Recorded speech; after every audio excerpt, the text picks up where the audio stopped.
안녕하세요. 책 읽어주는 수경낭자입니다. 오늘은 운명을 바꾸는 10년 통장, 도영도 차장의 엇나간 재정 플랜 읽어드리겠습니다. 아이들 많이 보고 싶으시죠? 그렇지 뭐. 차장님도 한 번씩 아이들 보러 가시지 그러십니까?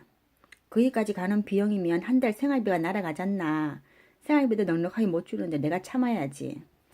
공부도 다 먹고 살자고 하는 건데 저도 나이가 들어가다 보니 먹고 사는 것 이게 참 만만치 않다는 사실을 깨닫고 있는 중입니다.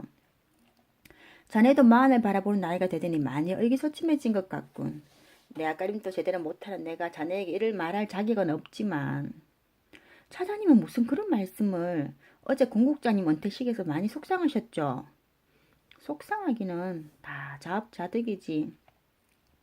그에게 말을 꺼내기가 참으로 쉽지 않았다. 그렇잖아도 어제 있었던 별난 은퇴식 때문에 많이 위축되어 있을 그에게 도대체 뭘 잘못했기에 동기인 공국장과 전혀 다른 삶을 살고 있는지를 묻는다는 건 사실 너무 잔인한 행동이었다. 이 늦은 밤에 날 찾아온 걸 보면 필시 무슨 곡절이 있을 텐데 이제 그만 털어놓지 그러나? 나는 그가 먼저 말을 꺼내준 것에 감사하면서 말문을 열었다. 정말 죄송한 이야기인데 차장님이 어떻게 해서 동기인 공국장님과 다른 삶을 살게 되었는지 그 이유를 알고 싶습니다. 명구스럽게도 제가 요즘 기획하고 있는 프로그램 주제가 노후 대비와 관련된 것이라 여러 자료들을 취합하고 있습니다. 그리고 사실 곧 제게 닥칠 일이라는 생각도 들고. 나는 기어 들어가는 목소리로 이야기했다. 그러나 의외로 그는 껄껄 웃으면서 미소 지었다. 옛게 이 사람. 그래서 한밤중에 여기까지 날아왔군. 다음 페이지요. 제 상황도 갑갑했어요. 수입은 뻔한데 돈 들어갈 곳은 날이 갈수록 노름만 가니 이렇게 살다가 방송국 관두면 어떻게 사나 싶습니다. 나는 그의 침묵이 무엇을 의미하는지 알만했다. 자신도 해답을 얻지 못했거나 아니면 알고도 차마 이야기할 수 없는 그 무엇이 있거나 둘 중 하나일 것이다. 그래도 차장님은 아이들이 대학 졸업하면 큰돈 들어갈 일은 별로 없으니 한시름 더시잖아요. 저는 아이들이 아직 어려서 앞이 캄캄합니다. 며칠 전에도 집사람이 아이들을 중국어 유치원에 보내야 한다고 해서 한판 했습니다. 잠 PD 그는 사무 진지한 어조로 말했다. 젊었을 때 구체적인 재정 설계를 해두지 않으면 나 같은 신세가 되는 건 시간 문제라고 보면 돼. 자네니까 하는 말인데 사실 난 아이들 교육에 모든 걸 투자하는 것만큼 의무한 게 없다고 생각한다네. 10년 전 어느 날 저녁 아이들과 장래 희망에 대한 이야기를 나누었다네. 그런데 중학교 2학년인 아들이 외국에 나가 열심히 공부해서 나중에 반기문 유엔 총장 같은 국제적인 인물이 되고 싶다고 하더군. 초등학교 6학년인 딸아이가 화가가 되고 싶다고 하고. 아이들이 자신의 삶에 대한 방향성을 명확하게 설정하고 있다는 게 기특하기도 하고 아이들이 원하는 것을 잘 뒷받침해주는 게 부모된 도리라고 생각했지. 게다가 난 항상 아이들에게 글로벌 마인드를 키워줘야 한다고 생각하고 있었기 때문에 이참에 얘들을 외국에서 공부시키는 것에 대해 진지하게 고민해봐야겠다고 생각했다네.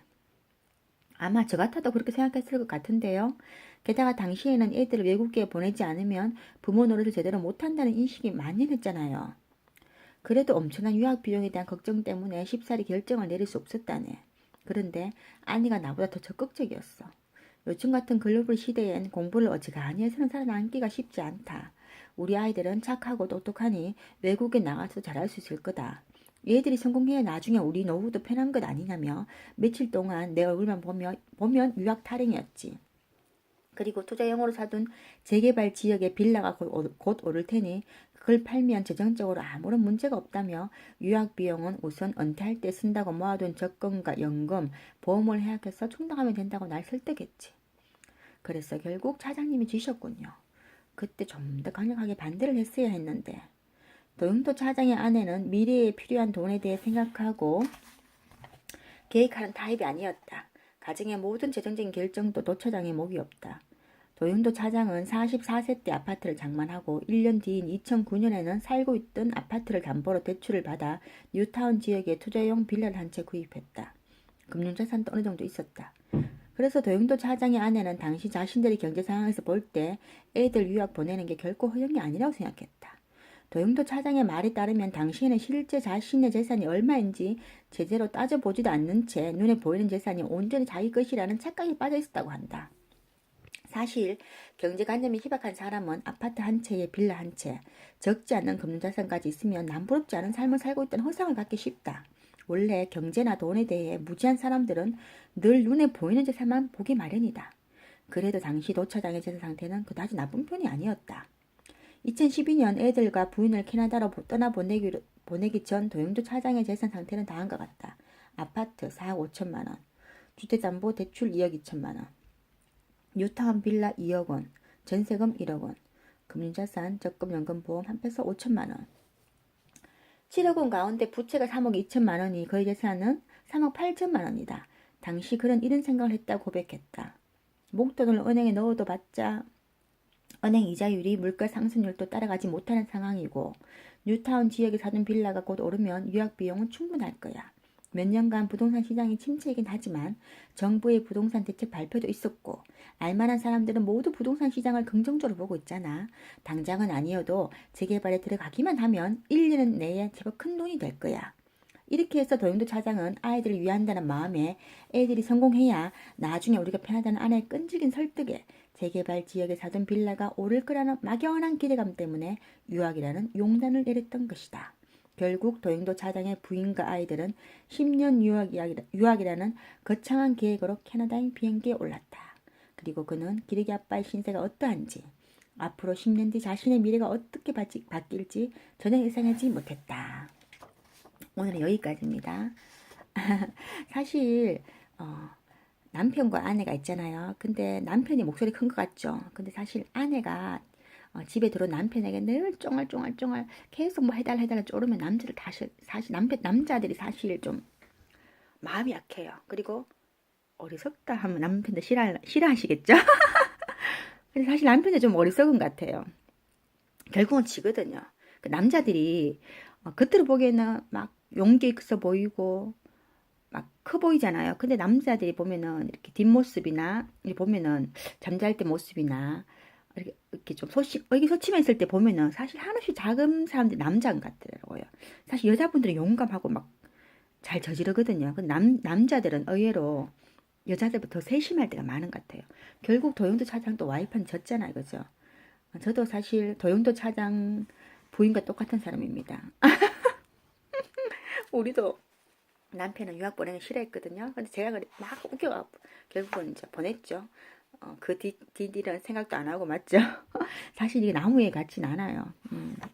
제가 몇 번 읽고 있지만 읽을 때마다 사실 새롭거든요. 책이라는 게 그때마다 주는 느낌이 틀린 것 같아요. 제가 보면은 남자들이 강한 것 같지만 여자가 더 강한 것 같아요. 그리고 남자들이 아무리 똑똑하고 슬기롭고 지혜로운 남편이라도 어리석은 아내가 졸라대면은 귀찮았어. 그 잔소리 듣기 싫었어. 앵앵거리 듣기 싫어. 다 들어주고 말아요. 끝까지 아내를 앵앵거리고 쫑쫑쫑쫑 되는 아내를 이길 남편은 사실 거의 드물 것 같아요. 제 생각에는 우리나라 대한민국 남자들 중에 한 100명 중에 한 명 있을까 말까 하는 것 같아요. 진짜 우리 남편들 고지식하고 좀 그렇거든요. 사실 자기 주장이 확실한 사람이에요. 근데 제가 우리 큰애를 중학교 때 영어 학원을 읽기, 듣기, 쓰기, 스피킹 4가지 학원을 막 보내고 그랬거든요. 근데 남편은 그때 학원비를 안 줬어요. 그때는 하지 말아 했거든요. 왜 애를 그렇게 하냐면서. 그럼 저는 또 제 나름 생각이 있으니까 당신 안 줘? 그럼 뭐 내가 알아서 하지. 그럼 봉급보다 더 많죠? 그럼 어떻게 하죠? 든든한 카드가 있고 든든한 마이너스 통장이 있잖아요. 그리고 걱정 안 되는 게 사실 내가 이렇게 만약에 마이너스 냈어 쓰고 하면은 사실 가정을 위한 거지 나를 위한 게 아니니까 나중에 남편이 갚아주겠지. 갚아줘. 당연히 갚아주는 일상했어요. 근데 그 빚이라는 게 한번 지면은 사실 커지면 커졌지 줄어들긴 힘들거든요. 그래서 도영도 차장의 마음을 이해합니다. 그리고 제가 남편들에게 부탁하고 싶은 말씀은 물론 아내의 말을 들어야 될 때가 있을 거예요. 근데 어떤 재정에 대한 거는 어떤 큰 틀은 사실 남자분들이 쥐고 있는 경우가 많잖아요. 그러면은 자신이 아니라고 생각하면 끝까지 좀 아니라고 밀어붙일 수 있는 그런 진짜 용기 있는 남편이 됐으면 좋겠어요. 우리는 이렇게 해놓고 또 다른 가정을 가지 말라 하는 같나요? 그렇게 느낄 수도 있겠네요.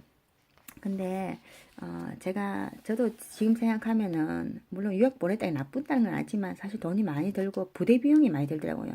뭐 학비도 학비지만 그에 따른 부대 비용 있잖아요. 근데 우리가 사람들이 부대 비용을 잘 생각하지 않는 것 같더라고요. 그러니까 눈에 보이는 것만 생각. 저도 그랬어요. 뭐 학비, 뭐 기숙사비 이렇게 생각하죠. 근데 그게 아니에요. 부대 비용이 엄청나더라고요. 근데 그걸 생각 못 하는 거죠. 그리고 우리가 재산에 대한 이제 사실 아파트 있다 해도 우리 다 그 뭐야 대출을 껴안고 있잖아요. 근데 사람들 그렇게 생각 안 하죠. 근데 우리 남편은 항상 그러거든요. 아파트 있다 해도 나는 몽골이만 내 거다 하면서 항상 그렇게 자기를 축소해서 생각하는데 저는 이제 우리 아파트 내 거다 저는 확장해서 생각해요. 그 남편과 저의 차이는 남편은 재산이 만약에 100만 원이 있으면은 10만 원 있다고 얘기하는데 저는 100만 원 있으면 1000만 원이 있다고 이렇게 얘기하는 스타일이에요. 그러니까 남편과 저의 재정에 대한 바라보는 관점이 완전 틀리고 남편은 좀 미래를 걱정하고 대비한다 생각하는 스타일인데 저는 미래의 것을 끌어와서 지금 써야 된다고 생각 이런 스타일이었거든요. 그러니까 항상 재정에 대해서는 잘 맞지 않는 부분이 많았어요. 근데 지금 생각하면은 저는 남편이 맞다고 생각해요. 그런 부분에서는. 그리고 우리가 자식한테 올인한다는 거, 그거는 결국 어떤 나의 허영과 내가 공부하지 못한 거, 그 나의 부족함을 채우기 위한 나의 그 어떤 위안밖에 되지 않은 거죠. 물론 아이는 이제 따라주고 했으니까 했겠죠. 아이가 안 따라주면 억지로 할 수는 없잖아, 그죠? 근데 아이 입장에서도 만약에 어, 유학 가서 부모들이 어떤 이제 아이 재정에 그 유학 비용에 대해서 부담을 가진다면 아이도 뭐 결코 자유롭지 못하잖아, 거기에 대해서요. 그러니까 철저한 계획을 세워야 되고 만약에 이제 지금 우리 좀 유학 갔다 이러면 이제 더 이상 방법이 없잖아요. 갔는 애를 다시 돌아오라 할 수 없잖아요, 그죠? 그러면 이제 1년 하고 3년 남았다. 그러면 이제 3년 동안 우리가 철저한 재정 계획을 세워서 이제 진짜 우리의 라이프 스타일을 막 바꿔야 되는 거죠. 알뜰하게 해야 되고 저는 사실 또 내년에 또 애가 또 둘째가 또 대학 가니까 이제 정신이 막 번쩍번쩍 드는 거예요. 그래서 재테크책을 더 열심히 읽고 그렇게 하는데 그래서 잘 바뀌진 않아요. 왜냐하면은 우리가 이게 이제까지 해온 행동이나 습관이 바뀌기 힘들잖아요. 오늘도 이제 마트에 갔는데 사실 마트에 간 이유가 어, 그 뭐지 휴지 있잖아요. 휴지가 이제 화장실 쓰는 두루마리 휴지가 없었어요. 그리고 또 이제 어머님께서 요양병원에 필요한 그 기저귀를 좀 사달라고 했어요. 이제 그거 두 개를 사러 갔는데 그것만 사고 나오면 되는데 그러면 한 4만 원 돈 되거든요. 4, 5만 원. 근데 가면 이제 또 우리가 뭐 제가 좋아하는 커피, 땅콩, 과자, 또 우리 애가 좋아하는 또 이제 크와상 빵인가 그거 하고 또 뭐 우리 애가 또 갑자기 또 가면 또 그냥 안 오죠. 뭐 새우볶음밥 새로 나왔다. 엄마 카레라면이 새로 나왔네. 이러면 또 막 쓰잖아요.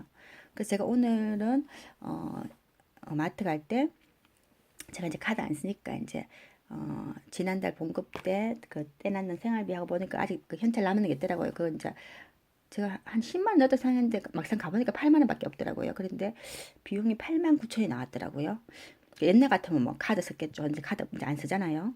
그래서 사실 체크카드 쓰니까 막 쓰는 것 같아. 체크카드 잘 안 쓰려고 노력해요. 그리고 일부러 체크카드에는 돈을 안 넣어놨어요. 안 넣어놓고 안 넣어놓은 것도 아니죠. 넣는 다 썼어요. 다 쓰고 이제 남았는 그 현찰을 들고 왔는데 8만 9천이 나왔더라고요. 근데 내가 보니까 나 한 10만 원 넣어가다 생각했는데 막상 그 지갑을 열어서 헤아려 보니까 8만 원, 만 원짜리가 8만 원이 있고 천짜리가 5개가 있더라고요. 8만 9천이 안 되는 거예요. 그래서 8만 원 내고 체크카드 나머지 9천 원 계산 이렇게 했거든요. 그래서 제가 카드 쓸 때는 몰랐는데요. 이 현찰을 8만 원 계산 내니까 손이 떨리더라고요. 참 우리가 너무 어리석은 것 같아요. 이게 뭐지? 물질에 돈을 대하는 태도 이런 게 너무 우리가 소홀했나 같은 생각이 들더라고요. 저는 아직도 멀었습니다. 지금 또 커피 땅콩을 맛있게 먹고 있으니까 안 되겠죠. 하여튼 오늘은 여기까지입니다. 감사합니다. 사랑합니다. 축복합니다. 파이팅!